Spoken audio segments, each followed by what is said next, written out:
the hunter, whose blood was not his. Narrated by Adamu of Afenyo village.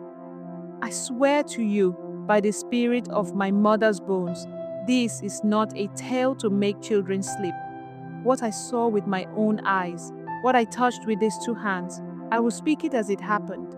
If you choose not to believe, that is between you and the gods. But I, Adamu, son of Maliza, swear by the shrine of Mawu that this tale is true.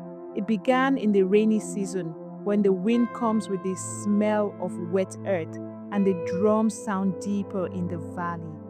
That was the year our yam harvest came early, and the elders said it was a sign, though none could say of what. We were in Afenyo then, a village cradled between the forest of Nimpe and the hills of Boka. It was a place of hunters and weavers, of silent omens and noisy children. And that year, a man came among us, no one knew from where. His name was Tando, and he walked like a man who had nothing left to fear. I remember the first time I saw him. He was carrying a bundle of spears, the kind our grandfathers used before rifles made men forget how to aim with spirit. He came into the village at dusk, his face streaked with mud, his eyes deep like those of someone who had gone too far into the forest and had seen things one should not see. We took him in. That is our way. The chief, Capeglo, gave him a place in the hunter's quarter near the sacred tamarind tree. Tando didn't speak much, but when he did, you listened. His voice was not loud, but it had weight, like a drumbeat that finds your chest before your ears. The strange thing, every hunt he joined was blessed. No one returned empty. If he went alone, he brought back the kind of game that made women ululate and men pound their chest in respect. Bush cow, giant porcupine, even a leopard that once. But he never killed more than he needed, never wasted. He poured libation before every hunt and whispered to the trees. Then the odd things started. Small at first, a boy got lost in the forest and swore he was led back by a tall hunter with burning eyes. No one had gone to find him. A woman miscarried and claimed a voice whispered to her in the night, telling her the child would return again in a different womb. Old Uncle Debre, who had been mute for 3 years, spoke one morning after Tando sat beside him by the fire all night. Some began to murmur. The village diviner, Auntie Afanu, said Tando's spirit was not his own, but no one listened then. You see, blessings blind faster than curses. It was Nana Zauda, the old midwife, who uncovered the truth, or at least a piece of it. She saw a scar on Tando's chest one day, a long scar like a snake bite, but raised and dark. She said it was not a wound made by man or beast, but by ritual. She told me this one night, her voice shaking like dry leaves. That boy, she said, his blood is not his. He is wearing life that does not belong to him. You may think that sounds like madness. I did too, until the night of the leopard. A child went missing, Cora, a little girl, bright like morning sun. Her sandals were found at the forest's edge. We feared the worst. A search party was formed. Of course, Tando went with us. I was there too, holding my hunting knife and a gourd of palm gin to steady my nerves. We found the leopard deep in the forest, by the old termite mound that smells of rot and river. It was enormous, black as charcoal, with eyes like broken stars. It didn't flee. No, it watched us, unmoving, as though waiting. Tando stepped forward, calm like a priest. He raised his spear and began to speak, not shout, speak to the leopard. I will never forget what happened next. The leopard bowed its head.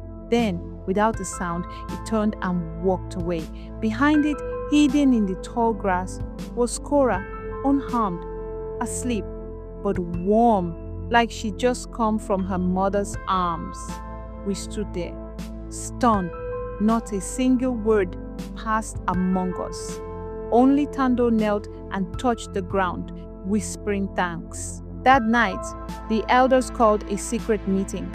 I was allowed to attend because of my mother's lineage to the spirit tenders of Boka. Tando was summoned. He came, and when asked who he truly was, he did not lie. He told us that he had died once. Yes, died. He said it happened far from our land, in a village burned by raiders. He had fought to save his wife and child. He failed. He was struck by a blade across the chest, the scar we had seen. But instead of going into the earth, his soul was caught by a spirit of the forest, a wandering god who still remembered the old ways. The spirit gave him a choice: return to the world, live again, but under one rule: his blood must not be spilled again, not for himself, not for anyone. The day another drop of his blood touched the soil, his life would end forever this time. That is why he never bled, even after hunting the fiercest beast. That is why the leopard bowed. That is why his eyes held silence like a tomb. After his confession, the elders debated long into the night. Some said we should banish him. He was living against the order of the world. Others say we should honor him, for he had brought no harm. In the end, we let him stay. But there were rules. He could no longer hunt. He must not be touched in anger. No blood must be drawn from him, not even in a mosquito's bite, if we could help it. For 2 more seasons he stayed, helped the sick, told stories to the children, quietly repaired broken tools. He was a ghost who had learned kindness. Then came the war. Raiders from the east, men with rifles and greed, descended like locusts. We fought, yes, with all our strength, but they were many. Fires rose, swords clashed, and in the heart of the battle, I saw Tando standing over Chief Capeglo's wounded body. A raider raised a blade toward the chief. Tando didn't hesitate. He stepped in front, took the blow. The sword cut across his arm. Blood fell, only a few drops, but that was enough. The raiders fled soon after. The gods must have been with us. But Tando sat beneath the tamarind tree, breathing slowly. He looked at me, smiled, not with regret, but with peace. "It is finished," he said, and then he was gone. Not a scream, not a twitch, just stillness. The kind of stillness that feels like the space between drum beats. We buried him at the edge of the forest, where the soil is soft and the wind dawn carries bird song. The leopard came that evening. He sat at his grave until morning, then vanished into the trees. And so, I tell you, Tando was no myth. He was flesh and spirit and sacrifice, a man whose blood was not his, but who gave it anyway. I saw it all, I, Adamu, and I will not let it be forgotten.